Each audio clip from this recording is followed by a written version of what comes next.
हर हर महादेव। तो मणिमहेश कैलाश और किन्नौर कैलाश के बाद आज हम आपको लेके जा रहे हैं अपने तीसरे कैलाश पर, जो भारत की सबसे कठिन यात्राओं में से एक है।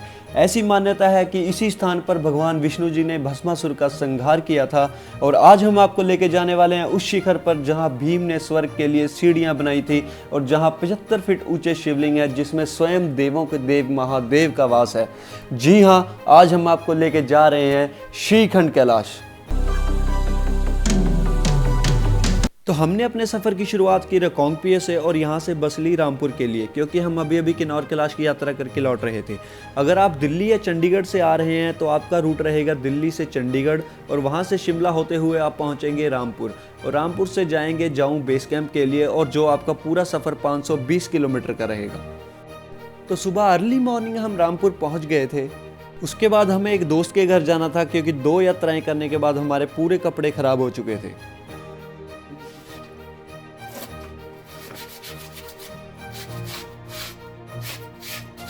तो ये है दोस्त का घर। तो अब हमने अपने कपड़े वगैरह साफ़ कर लिए हैं और आज हम यहीं रुकने वाले हैं, तो कल जाएंगे यहाँ से आगे। तो नेक्स्ट मॉर्निंग हम लोग चल दिए देवढांग की तरफ, जो निर्मंड में पड़ता है, और यहाँ के लिए हमें डायरेक्ट लिफ्ट मिल गई थी।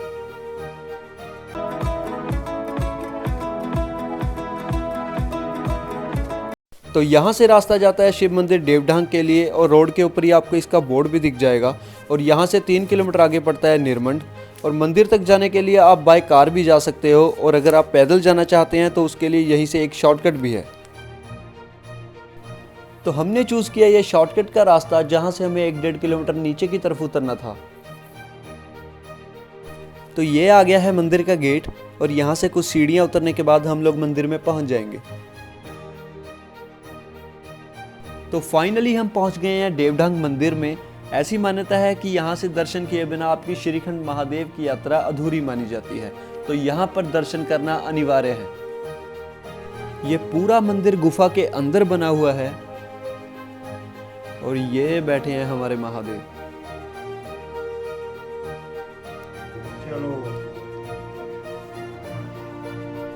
तो देवढांग मंदिर में दर्शन करने के बाद हम लोग चल दिए जाऊं विलेज बेस कैंप की तरफ, जहां से हमारा मेन ट्रैक स्टार्ट होने वाला था।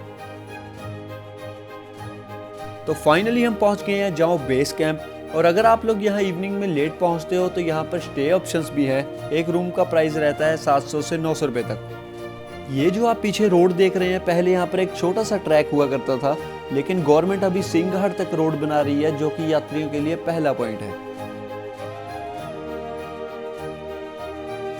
तो जय महाकाल दोस्तों। तो आज हम जा रहे हैं अपने तीसरे कैलाश श्रीखंड कैलाश के लिए, जो कि मेरे लिए बहुत खास है, क्योंकि मैं पहले भी यहाँ पर 18 बार यात्रा कर चुका हूँ। और अभी हम चल पड़े हैं जाऊं विलेज से, और आज हम जाएंगे सीधा ब्राटी नाला, जो कि यहाँ से 7 किलोमीटर पड़ेगा। और वहाँ पे जाके हम आज रुकेंगे सौरव गिरी जी के पास, नाइट स्टे वहीं करेंगे।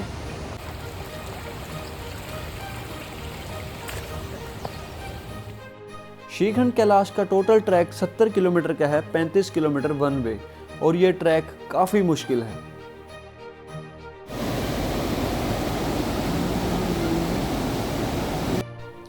हर इंसान इस ट्रैक पर आता तो अपनी मर्जी के साथ है, लेकिन जब तक महादेव खुद न चाहें आप वहां तक नहीं पहुंच सकते।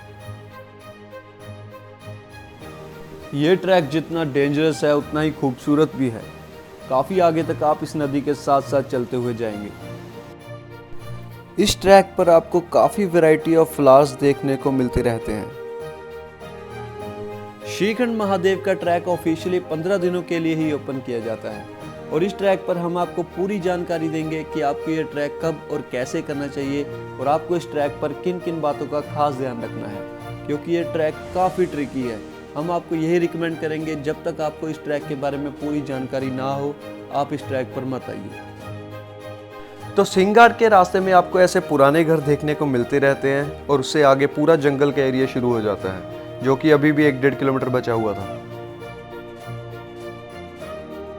तो रास्ते में मिले हमें कुछ भाई लोग जो कैलाश से दर्शन करके वापस आ रहे थे, और उन्होंने हमें बताया कि इस बार ऊपर काफ़ी ज़्यादा स्नो पड़ी हुई है। पहले 7 किलोमीटर के ट्रैक में आपको पानी के छोटे छोटे सोर्स मिलते रहते हैं।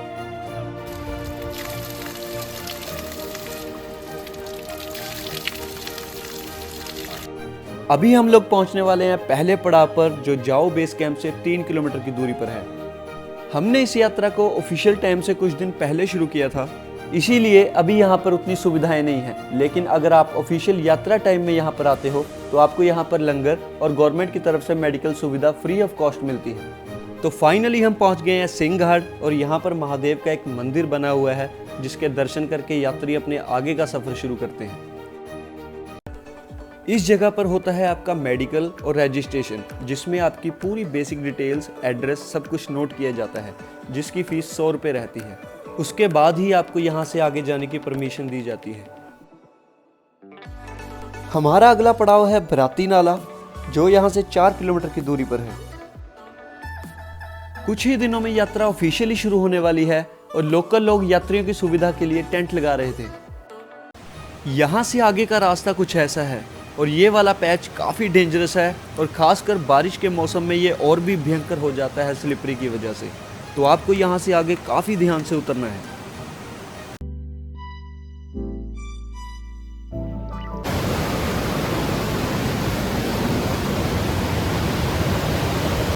तो इस नदी को क्रॉस करने के बाद आपको जो पैच मिलेगा वो काफ़ी ज़्यादा स्टीप है, और जैसे जैसे आप इस ट्रैक पर आगे बढ़ते जाएंगे स्टीपनेस और बढ़ती जाएगी।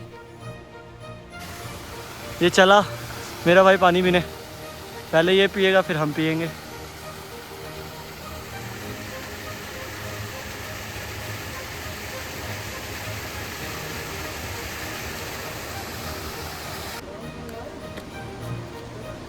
जय शंकर।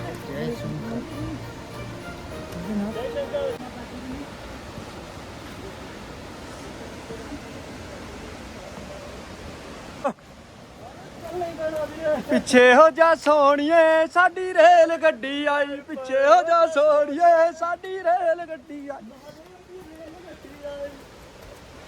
जय शंकर।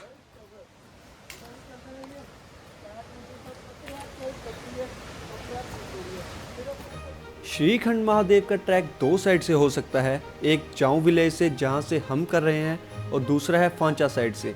लेकिन ज़्यादातर लोग इसको जाऊं विलेज से करते हैं, इसलिए हम भी आपको यही रिकमेंड करेंगे कि आप भी इस ट्रैक को यहीं से स्टार्ट कीजिए। इस ट्रैक पर आपको एक चीज़ का खास ध्यान रखना है, कहीं पर भी आपको ऐसे निशान दिखाई दे तो आपको उसे फॉलो करते हुए जाना है, क्योंकि हर साल यहाँ पर कुछ लोग लापता हो जाते हैं।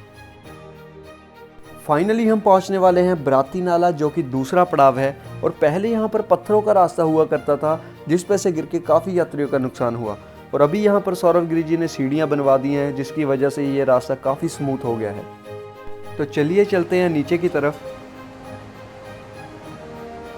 ये है बराती नाला, बाबा जी की कुटिया, और आज हम लोग यहीं पर रुकने वाले हैं। अगर आप यात्रा टाइम में यहाँ पर आते हो तो बाबा जी के द्वारा यहाँ पर लंगर भी लगाए जाते हैं, और यात्रियों के रुकने के लिए पूरी सुविधा की जाती है। ये पूरी कुटिया एक बड़े से पहाड़ के नीचे बनाई गई है, और इसके राइट साइड में एक नदी बहती है जिसको बराती नाला कहते हैं।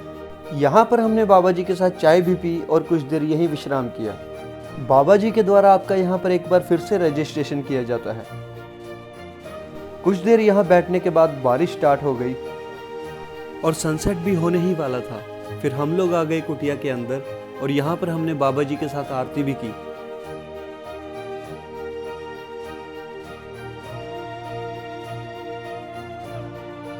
यहीं पर हमने खाना खाया, और उसके थोड़ी देर बाद हम लोग चल दिए वापस कुटिया में सोने के लिए। सुपीरियर कंबल लेके लेटे हुए भाई साहब, सुपीरियर एक नंबर कंबल लेके मैं सब सोते हैं, और फिर कल सुबह निकलेगा ना भाई, प्रीमियम फील है भाई जी पूरा। कल सुबह निकलेंगे यहाँ से। जय शुक्र। तो गुड मॉर्निंग दोस्तों। तो आगे का रास्ता जाता है कुटिया के राइट साइड से, तो यहाँ से सीधा आगे चल के राइट कट लेके हमें ऊपर की तरफ जाना है। तो आगे का ट्रैक हमने स्टार्ट कर दिया है, और हमारा अगला पड़ाव रहेगा ठाचड़ू, जो बराती नाला से 8 किलोमीटर की दूरी पर है। और ये मॉडरेटली टफ ट्रैक है, और रास्ते में काफ़ी ट्रिकी पैचेस हैं। ठाचड़ू के रास्ते में आपको बड़े बड़े देवदार के पेड़ देखने को मिलते हैं, जिनकी हाइट काफ़ी रहती है। रास्ते में हमें ये भाई मिले जो पैर में चोट लगने की वजह से आधे रास्ते से लौट कर आ रहे थे। वापिस जाने से पहले वो हमें कुछ इंपॉर्टेंट चीज़ें दे गए जो हमारे काम आने वाली थी।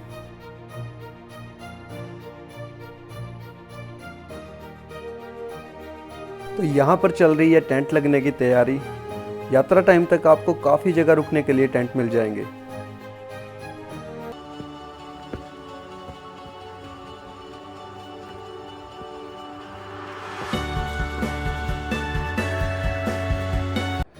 दोस्तों वेट काफ़ी हैवी हो गया है और नीचे बराटी नाला भी बाबा जी ने कुछ सामान मुझे पकड़ा दिया, वो भी ठाचड़ू पहुंचाना पड़ेगा।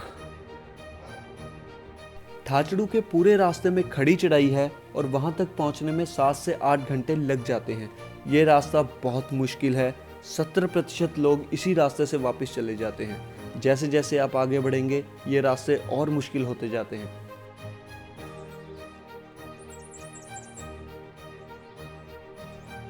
पूरा पेट चला। हाँ मेरे भाई, हाउस द जोश। हाय बस कैसे चढ़ते ऐसे ही चढ़ते रहेंगे मेरे भाई, पता भी नहीं चलेगा हमें। महादेव का नाम लेके जय शंकर। ये पूरा पत्थर शिवलिंग के जैसा लग रहा था और ये है हमारा रास्ता और यहाँ से हमें आगे की तरफ जाना है। एक बात का खास ध्यान रखिएगा कि बराटी नाला के बाद ठाचड़ू तक आपको पानी का कोई भी नेचुरल सोर्स नहीं मिलेगा, इसलिए अपने साथ वाटर बोतल ज़रूर कैरी कीजिए क्योंकि रास्ते इतने ज़्यादा स्टीप हैं कि आपको हर 2 मिनट बाद प्यास लगती है। हमने इस ट्रैक पर हर एज ग्रुप के लोगों को आते हुए देखा है। इस ट्रैक को कंप्लीट करने के लिए फिजिकल फिटनेस के साथ साथ मेंटली स्ट्रांग होना भी उतना ही ज़रूरी है। इस जगह को डंडाधार भी कहा जाता है क्योंकि ये रास्ता काफ़ी छोटा और बिल्कुल स्टीप है और इसके साथ ही काफ़ी गहरी खाई है, इसलिए यहाँ पर काफ़ी ध्यान से चलना पड़ता है। अगर आप चाहो तो ठाचड़ू से 1-1.5 किलोमीटर पहले भी स्टे कर सकते हैं। यहाँ पर आपको रुकने की सुविधा मिल जाएगी। इस ट्रैक पर आपको काफ़ी घने जंगल देखने को मिलते हैं और अगर आप इस ट्रैक पर नए हैं तो अंधेरा होने से पहले ही आप लोग स्टे कर लीजिएगा क्योंकि हर साल यहाँ पर कुछ लोग लापता हो जाते हैं और बहुत लोग इस ट्रैक पर अपनी जान गंवा चुके हैं। ये ट्रैक काफ़ी डेंजरस है। ये पेड़ बिजली गिरने की वजह से कट जाते हैं। अभी हमें इसके नीचे से क्रॉस करते हुए जाना पड़ेगा। ये आखिरी पैच है। ये जंगल क्रॉस करने के बाद हम लोग पहुँच जाएंगे अपने तीसरे पड़ाव ठाचड़ू में। हर हर महादेव। तो फाइनली हम पहुंच गए हैं ठाचड़ू में और यहाँ पर है शिव जी का एक छोटा सा मंदिर और यहीं से आपको श्रीखंड कैलाश के भी दर्शन हो जाते हैं, लेकिन अभी मौसम साफ ना होने की वजह से हमें कैलाश के दर्शन नहीं हो रहे। अगर आप चाहें तो ठाचड़ू में ही स्टे भी कर सकते हैं। यहाँ पर खाने और रुकने की पूरी सुविधा रहती है और ऑफिशियल टाइम में यहाँ पर लंगर भी लगते हैं और यहाँ पर टेंट में रुकने के चार्जेस हैं 250 से 300 रुपये, जिसमें आपका एक टाइम का खाना भी इंक्लूडेड रहता है। और हम लोग जा रहे थे यहाँ से आगे काली टॉप की तरफ जो 3 किलोमीटर का ट्रैक है और ये रास्ता मॉडरेट से काफ़ी डिफ़िकल्ट लेवल पे है। अगर आपने इससे पहले कोई हाई एल्टीट्यूड ट्रैक नहीं किया है या फिर आपको सांस की कोई दिक्कत है तो आप इस ट्रैक को अवॉइड कीजिए। यहीं से आपके साथ खूबसूरत नज़ारे चलने शुरू हो जाते हैं और यहाँ से आगे आपको इन बड़े बड़े बोल्डर्स को क्रॉस करते हुए जाना है।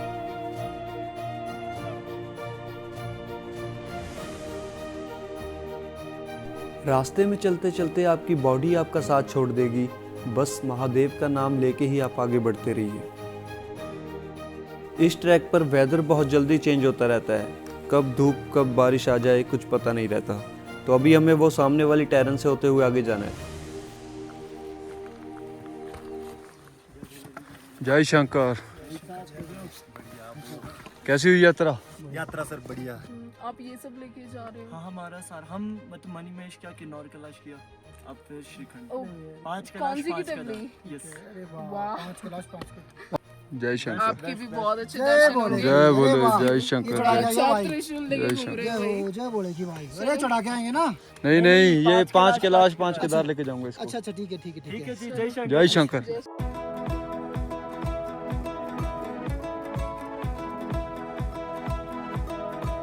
तो 3 किलोमीटर का टफ ट्रैक करने के बाद फाइनली हम पहुंच गए हैं काली टॉप पर और यहाँ पर हम कैंप सेटअप करने के लिए जगह देख रहे थे, लेकिन हम अपना कैंप थोड़ा और आगे चल के पिच करेंगे क्योंकि यहाँ की जगह लेवल में नहीं थी। तो एक घंटे बर्फ में खतरनाक वाला स्नोफॉल हो गया था, मुंह पे बजरी डायरेक्ट ऊपर से सामने से। अच्छा तो फिर एक बार हिम्मत ऐसी हो गई कि वापस चलो, हमने हाँ। नहीं जाना। ऊपर को चढ़ रहे ना, ऊपर से बर्फ ऐसे गिरती है ना, वो तो ऐसी हरदी मुंह पे यूं को सीधी। हर हर महादेव। जय शंकर। बोले। काली टॉप से ही आपको महादेव के दर्शन होने लग जाते हैं और कैलाश के दर्शन हमें अपने कैंप साइट से भी हो रहे थे।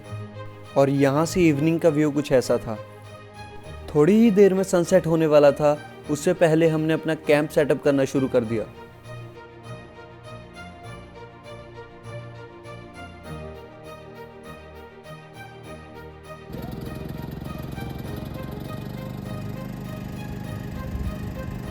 हमारे कैंप के साथ ही एक शॉप थी, वहीं पर हमने खाना खाया और उसके थोड़ी देर बाद अपने कैंप में आके सो गए। तो गुड मॉर्निंग दोस्तों। तो सुबह हमारे कैंप से बाहर का नज़ारा कुछ ऐसा था और ये काफ़ी सुंदर लग रहा था। उसके बाद जल्दी से हमने अपना कैंप रैप अप किया और आगे की तरफ निकलने वाले थे। एक बार फिर से आपको महादेव के दर्शन करवा देते हैं थोड़ा जूम करके। और ये बैठे हैं हमारे महादेव, हर हर महादेव। तो जल्दी से हम यहाँ से आगे निकल रहे थे क्योंकि मौसम खराब होना शुरू हो गया था। इस जगह को कहते हैं काली घाटी और यहाँ पर काली माता का मंदिर है। कुछ देर हम लोग यहीं रुके और माता के दर्शन किए। यहाँ से सामने आप देख सकते हो, वो रहा सामने पार्वती बाग जिसमें काफी ज्यादा स्नो पड़ी हुई थी और यहीं से हमें ऊपर की तरफ चढ़ते हुए जाना है।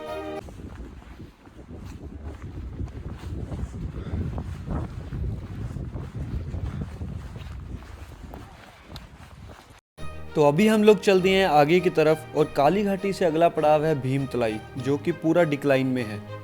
और उसके बाद आता है कुंछा और फिर आता है भीम द्वार। आज हम लोग जाने वाले हैं भीम द्वार, जो 7 किलोमीटर का बेहद मुश्किल ट्रैक है। यहाँ से हमें काफ़ी माउंटेन से नीचे उतरना पड़ेगा और फिर ऊपर की तरफ जाएंगे।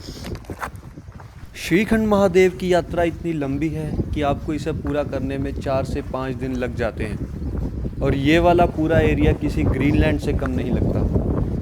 मॉनसून में ये रास्ते और भी ज़्यादा सुंदर हो जाते हैं। काली घाटी से पूरा पहाड़ डिक्लाइन करने के बाद फाइनली हम पहुंच गए हैं भीमतलाई में। यहाँ पहुंचने के बाद हमने अपना हाथ मुंह धोया और 15-20 मिनट यही धूप में बैठ के रेस्ट किया। वैसे तो यात्रा ऑफिशियली ओपन नहीं हुई, लेकिन फिर भी यहाँ पर कुछ टेंट लग चुके हैं। अभी हम निकल रहे हैं अपने अगले पड़ाव कुंछा के लिए। श्रीखंड महादेव का ट्रैक बहुत दुर्गम रास्तों में से होकर गुजरता है और इस ट्रैक पर एक हाथ में फ़ोन पकड़कर चलना काफ़ी मुश्किल काम था और यहाँ पर आपको बैलेंस बनाकर चलना पड़ता है। फिर भी हमने इस वीडियो को स्टेबल रखने की पूरी कोशिश की है, क्योंकि अभी हमारे पास GoPro जैसे महंगे टूल्स नहीं है, वरना आप उसको अपने सर पर माउंट कर सकते हैं, जिससे कि आपको कम रिस्क रहता है। ये सामने जो आप ट्रेल देख रहे हैं, हमें यहीं से आगे की तरफ जाना है और सामने वाली पहाड़ी पर है कुंछा। मणिमहेश और किन्नौर कैलाश के बाद कंटिन्यूसली ये हमारा तीसरा ट्रैक था। आज इस ट्रैक पर हमारा तीसरा दिन है और हमें घर से निकले ऑलमोस्ट 15 दिन हो गए थे। रास्ते में चलते हुए मिला हमें ये प्यारा सा डॉग और ये भैरव का रूप होते हैं। अगर एक बार ये आपके साथ चलना शुरू कर दें तो पूरे ट्रैक पर आपके साथ ही रहते हैं। थोड़ी ही देर में हम लोग पहुंचने वाले हैं कुंछा और कुंछा से भीमद्वार का रास्ता 3 किलोमीटर का ट्रैक है और हमारी आज की डेस्टिनेशन रहेगी भीमद्वार। आज हम लोग वहीं पर स्टे करने वाले हैं। यहाँ पर मिला है हमें पहला ग्लेशियर, जो थोड़ा लंबा भी था।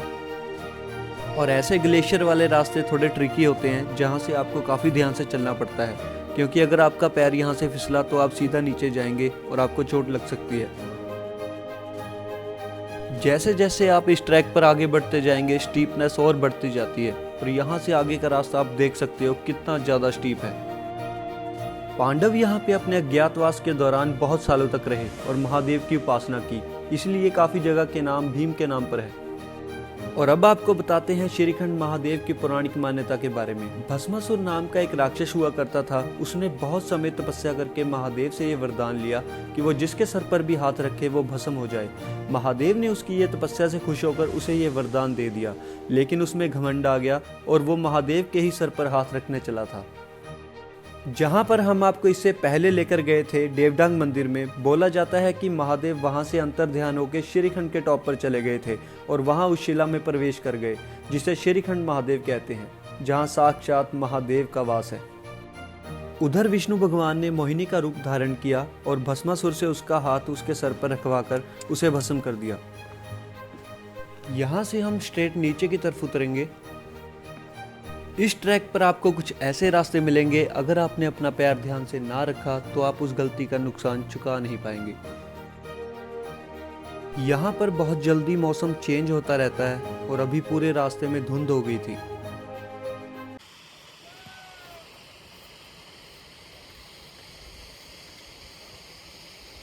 ये आखिरी पैच है जिसमें खड़ी चढ़ाई है और इसके बाद कुछ 200-300 मीटर है भीमद्वार। तो बस 10-15 मिनट में पहुंचने वाले हैं, तो चलते रहते हैं। हर हर महादेव। तो अभी हमें वो सामने वाली टैरन से होते हुए ऊपर जाना है और वहां से डिक्लाइन करने के बाद हम लोग पहुंच जाएंगे भीमद्वार। और यहाँ का व्यू देखिए कितना ब्यूटीफुल है। तो फाइनली हम पहुंच गए हैं भीमद्वार और वो देखिए सामने ऊपर पार्वती बाग से भी बंदे उतर रहे हैं नीचे को। वो देखिए सामने ऊपर का पूरा पार्वती बाग बर्फ में ढका पड़ा है, जमा हुआ पूरा। कहते हैं यही है वो जगह जहां भगवान विष्णु ने भस्मासुर का संहार किया था और इसीलिए यहाँ की मिट्टी आज भी लाल है। भीमद्वार में चारों तरफ काफी खूबसूरत झरने हैं और इसको लैंड ऑफ वाटरफॉल भी कहा जाता है।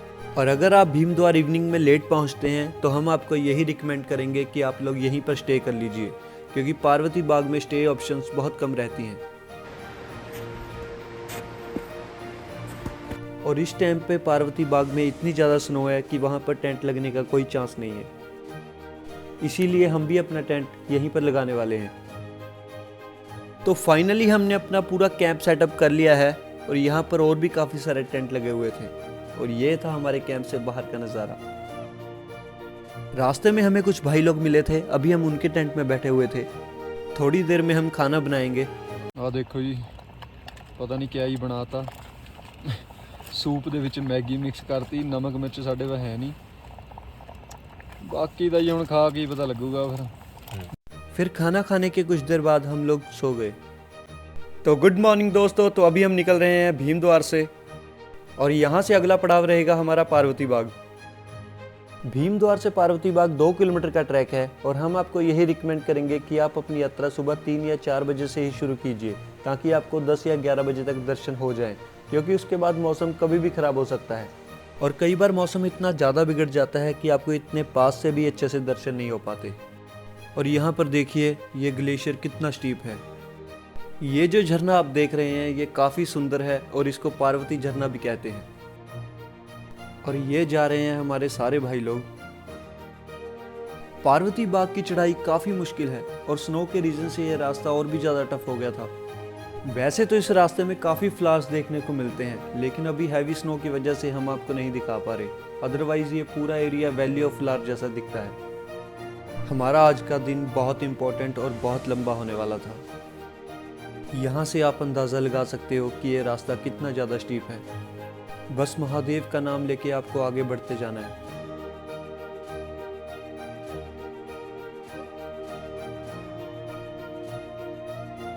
पार्वती बाग पहुंचने से कुछ देर पहले ही हमको महादेव के दर्शन होने लग जाते हैं और ये है हमारे श्रीखंड कैलाश। तो अभी हम पहुंच गए हैं पार्वती बाग में। इस बार हम नैन सरोवर से ना होके बाया शॉर्टकट होके जाएंगे, क्योंकि इस बार ग्लेशियर बहुत ज़्यादा है। तो चलिए चलते हैं सीधा शॉर्टकट से। हर हर महादेव। हर महादेव। तो आगे जाने से पहले एक बार आपको दिखा देते हैं, ये है पार्वती बाग जो पूरा स्नो पैक्ड है और हमें निकलना है यहाँ से सीधा ऊपर। जनरली हम यहाँ से जाते हैं नैन सरोवर होके, बट हम यहाँ से शॉर्टकट मारेंगे क्योंकि स्नो बहुत ज़्यादा है। तो हम यहाँ डिस्कस कर रहे थे शॉर्टकट वाले रास्ते के बारे में, क्योंकि हमारे कुछ साथी यहाँ से पहली बार जाने वाले थे। और ये है वो शॉर्टकट का रास्ता जो सीधा कैलाश जाता है।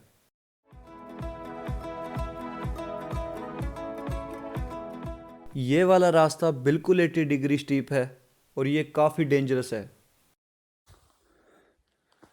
तो हर महादेव। तो ये है शॉर्टकट का रास्ता पीछे से, काफ़ी हार्ड है यार। जय शंकर। अगर आपने इससे पहले स्नो ट्रैक नहीं किया है तो ये ट्रैक आपके लिए बिल्कुल नहीं है, क्योंकि अगर आप यहाँ से एक बार स्लिप हुए तो सीधा नीचे चले जाएंगे। ये देखिए, यहाँ से आगे जाने के लिए हमें टेढ़े पैच से क्रॉस करके जाना पड़ेगा, जो काफ़ी रिस्की है, और नीचे की तरफ गहरी खाई है। इस यात्रा में आपको कुछ बातों का खास ध्यान रखना पड़ता है। आप इस ट्रैक पर लिमिटेड वेट ही लेके जाइएगा, क्योंकि ज़्यादा भार उठाना यहाँ पर काफ़ी मुश्किल हो जाता है, और कई बार तो खुद की बॉडी का वेट भी ज़्यादा लगने लगता है। यह यात्रा पूरी करने के लिए आपके पास अच्छे शूज़, गेटर्स और पोलराइज्ड गॉगल्स का होना बहुत ज़रूरी है, क्योंकि उसके बिना आपकी आइज़ ख़राब हो सकती हैं। मौसम भी थोड़ा बिगड़ना शुरू हो गया था, और कैलाश तक पहुंचने के लिए आपको बॉडी की पूरी जान लगा देनी पड़ती है। अगर आप महादेव में नहीं मानते तो इस ट्रैक को पूरा करना बहुत मुश्किल है। अगर महादेव चाहें तो ही आप इस यात्रा को पूरा कर सकते हैं। एट लास्ट इतने एफर्ट्स करने के बाद फाइनली हम पहुंच गए श्रीखंड महादेव। हर हर महादेव। ओम देवा देवा नमः नमो नमः। ओम देवा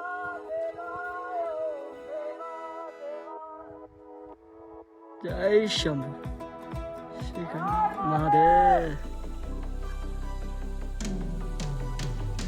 ये है 72 फीट के विशाल शिवलिंग, जिसमें स्वयं देवों के देव महादेव वास करते हैं। श्रीखंड कैलाश के राइट साइड में किन्नौर वैली और इसके लेफ्ट साइड में कुल्लू वैली दिखाई पड़ती है, और यहाँ का पूरा दृश्य बेहद खूबसूरत है। श्रीखंड कैलाश के बैक साइड है कार्तिकेय जी महाराज, और इस स्थान पर आज तक कोई नहीं पहुंच पाया।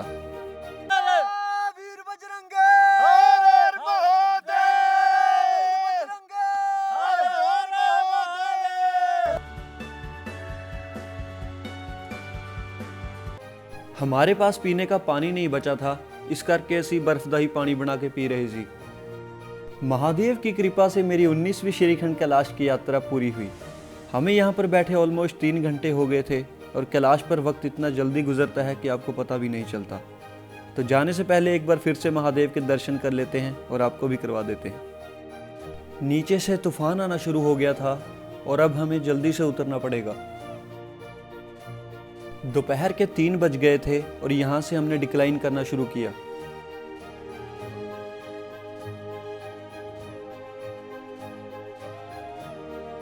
इन ग्लेशियर से उतरना चढ़ने से ज़्यादा मुश्किल होता है, इसलिए हमने यहाँ से स्लाइड लेना ही प्रेफर किया।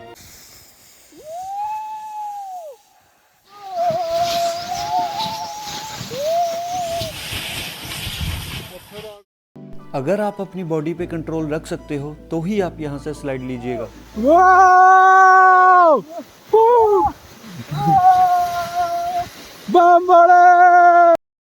तो कैलाश से स्लाइड लेके हम लोग पहुंच गए नीचे, और ये है पूरा पार्वती बाग। मणिमहेश कैलाश, किन्नर कैलाश के बाद हमने श्रीखंड कैलाश में भी दर्शन कर लिए हैं, और इसके बाद हम लोग जाएंगे सीधा यहाँ से आदि कैलाश में। तो इसी के साथ इस ब्लॉग को करते हैं एंड, और सीधा मिलेंगे आदि कैलाश में। हर हर महादेव।